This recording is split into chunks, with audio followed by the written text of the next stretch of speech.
Scrambled Eggs Super.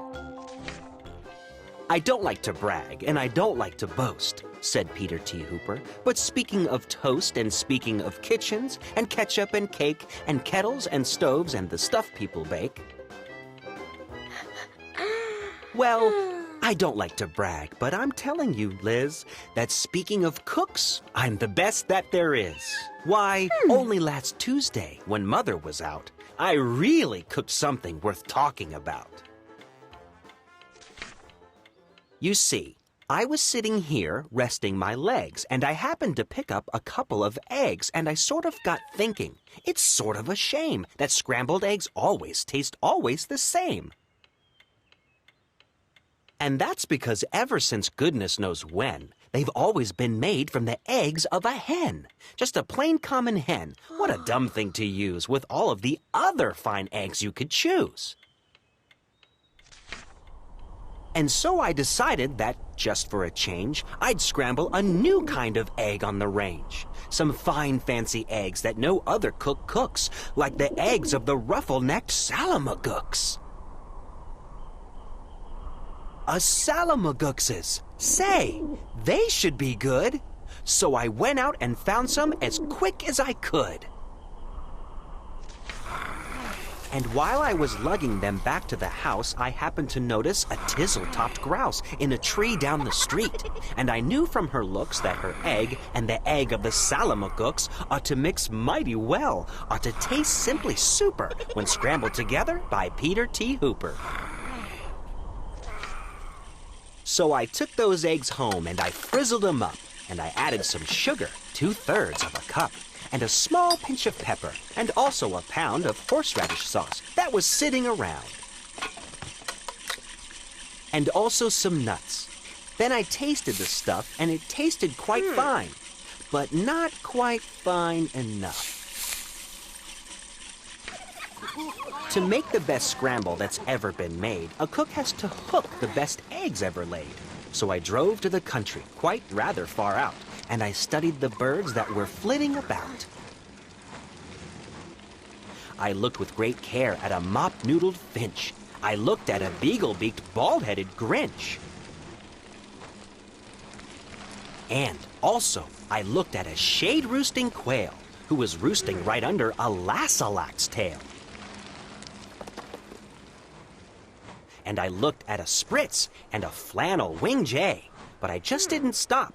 I kept right on my way, 'cause they didn't have eggs. They weren't laying that day. Then, suddenly, boy, up that hill a short space, birds. They were laying all over the place. Great happy gay families with uncles and cousins, all laying fine strictly fresh eggs by the dozens. Why, I'd have a scramble more super than super. Scrambled Eggs Super de-duper de-booper special deluxe a la Peter T. Hooper.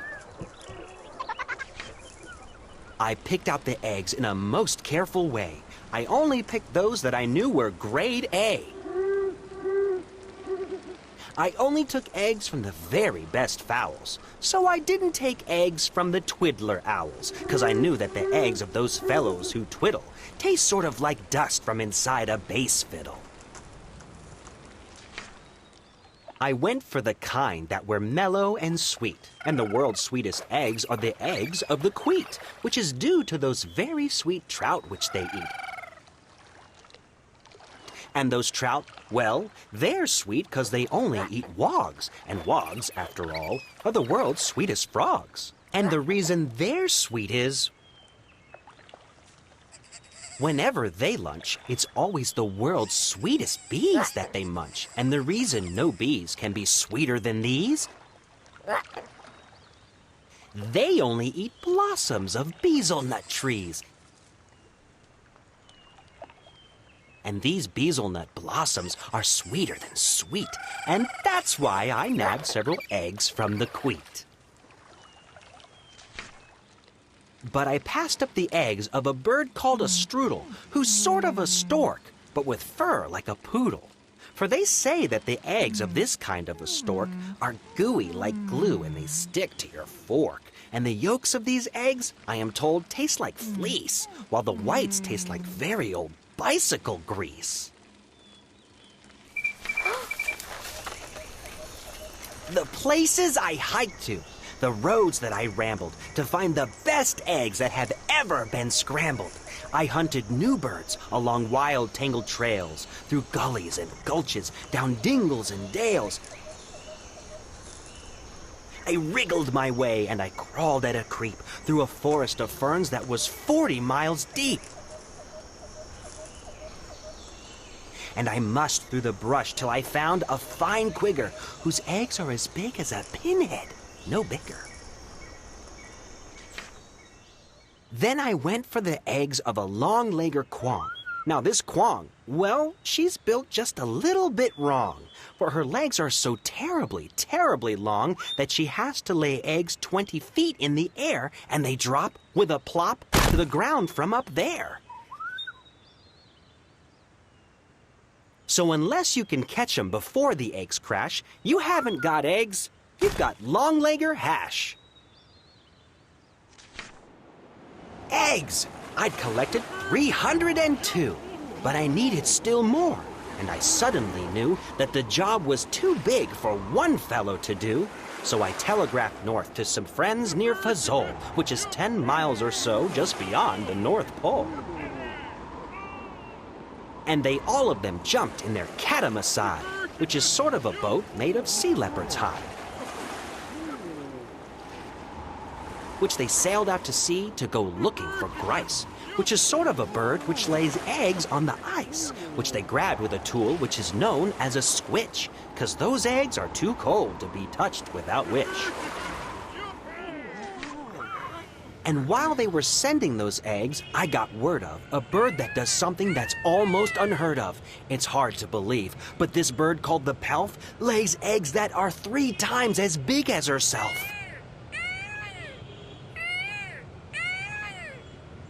How that pelf ever learned such a difficult trick, I never found out. But I found that egg quick, and I managed to get it down out of the nest and home to the kitchen along with the rest. But I didn't stop then, 'cause I knew of some ducks by the name of the single-file Zumsian Zucks, who stroll single-file through the mountains of Zums, quite oddly enough, with their eggs on their thumbs. And some fellows in Zums whom I happened to know just happened to capture 1,000 or so, and they wrapped up their eggs and they mailed them by air, marked special delivery, handle with care. I needed more helpers, and so for assistance, I called up a fellow named Ali, long distance, and Ali, as soon as he hung up the phone, picked up a small basket and started alone to climb the steep crags and the jags of Mount Struku to fetch me the egg of a Mount Struku cuckoo. Now, these Mount Struku cuckoos are rather small gals. But these Mount Struku cuckoos have lots of big pals. They dived from the skies with wild, cackling shrieks, and they jabbed at his legs and they stabbed at his cheeks with their yammering, clamoring, hammering beaks. But Ali, brave Ali, he fought his way through, and he sent me that egg as I knew he would do. For my scrambled eggs super-de-duper-de-booper, special deluxe a la Peter T. Hooper. In the meanwhile, of course, I was keeping real busy, collecting the eggs of the 3-eyelash Tizzy.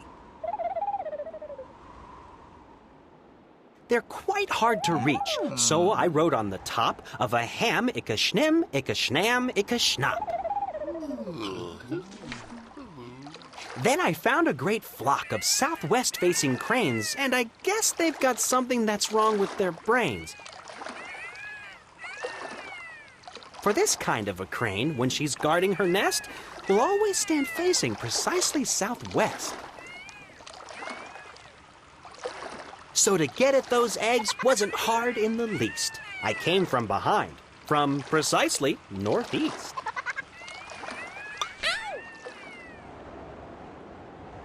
and I captured the egg of a grickly gractus, who lays him up high in a prickly cactus. Then I went for some ziffs. They're exactly like zuffs, but the ziffs live on cliffs, and the zuffs live on bluffs. And seeing how bluffs are exactly like cliffs, it's mighty hard telling the zuffs from the ziffs. But I know that the egg that I got from the bluffs, if it wasn't a ziffs from the cliffs, was a zuffs. Now I needed the egg of a moth-watching sneff, who's a bird who's so big she scares people to death. And this awful big bird, well, the reason they name her the moth-watching sneff is 'cause that's how they tame her. She likes watching moths, sort of quiets her mind. And while she is watching, you sneak up behind and you yank out her egg. So I got one, of course, with the help of some friends and a very fast horse.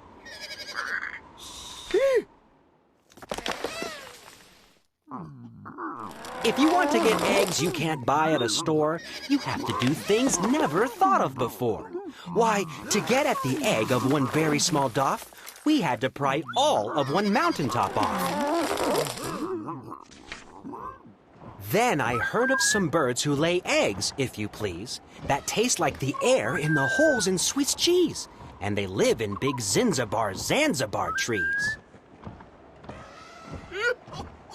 So I ordered a treeful. The job was immense, but I needed those eggs and said hang the expense. I still needed one more, and I saved it for last. The egg of the frightful, bombastic, aghast. And that bird is so mean, and that bird is so fast, that I had to escape on a jillicajast. A fleet-footed beast who can run like a deer, but looks sort of different. You steer him by ear. All through with the searching, all through with the looking. I had all I needed, and now for the cooking. I rushed to the kitchen, the place where I'd stacked 'em. I rolled up my sleeves, I unpacked 'em and cracked 'em, and shucked 'em and chucked 'em in 99 pans. Then I mixed in some beans. I used 55 cans. Then I mixed in some ginger, 9 prunes and 3 figs, and parsley, quite sparsely, just 22 sprigs. Then I added 6 cinnamon sticks and a clove, and my scramble was ready to go on the stove.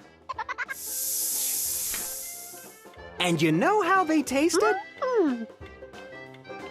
They tasted just like, well, they tasted exactly just like Scrambled Eggs Super de-duper de-booper, special deluxe a la Peter T. Hooper.